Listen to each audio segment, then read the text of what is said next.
Je suis tout à fait opposé à toutes les approches aujourd'hui dominantes où il faut se calmer, être zen, être calme, être cool. Moi, je suis pour s'énerver, être en colère, être triste, être vivant.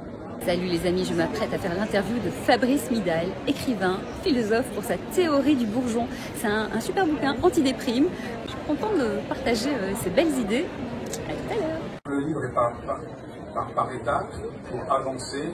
Le moment où on se sent coincé, au moment où on fleurit comme une plante, et ça le bourgeon, c'est comment on laisse aller le mouvement de la vie. J'essaie de donner à chacun la possibilité de comprendre par où lui-même peut être un bourgeon dans ce monde. La théorie du bourgeon, elle est là pour aider chacun à arrêter de dire pareil.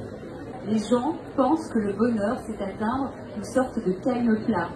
Et toi, tu dis, mais pas du tout. Je dénonce là, depuis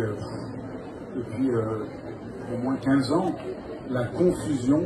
Être heureux, c'est sentir que la flamme, qui est notre propre bougie, peut irradier pleinement, qu'on peut oser être soi-même, avec ses limites, avec ses faiblesses, avec notre singularité. Donc effectivement, je suis tout à fait opposé à toutes les approches aujourd'hui dominantes où il faut se calmer, être zen, être calme, être cool. Moi, je suis pour s'énerver, être en colère, être triste, être vivant. Tout ça est nécessaire. Les émotions sont comme des informations. Pourquoi quelqu'un devient médecin, quelqu'un devient éditeur, quelqu'un devient interroge les gens comme tu fais maintenant, organise un salon. D'abord, on se dit par là, quelque chose va rayonner, quelque chose va prendre sens. Merci.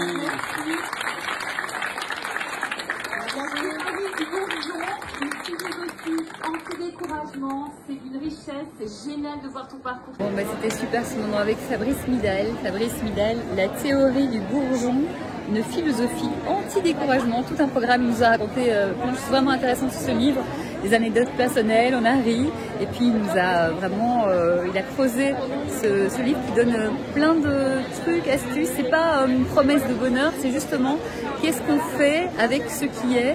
On apprend à s'écouter, on apprend à suivre son flow et à se modeler la vie en fonction de nous et pas des contraintes et des injonctions de la société. C'est développé aussi le 7e sens. Il nous raconte tout ça, il y a plein d'exercices, des méditations, des exemples, d'autres philosophes aussi, et puis ses théories à lui, et puis plein de choses drôles qui lui sont arrivées, qui lui ont permis de comprendre aussi comment mieux avancer en étant pleinement lui. Voilà, je vous recommande vraiment la théorie du bourgeon de Fabrice Midal. C'était super de l'interviewer à l'occasion du Festival du Livre de Paris.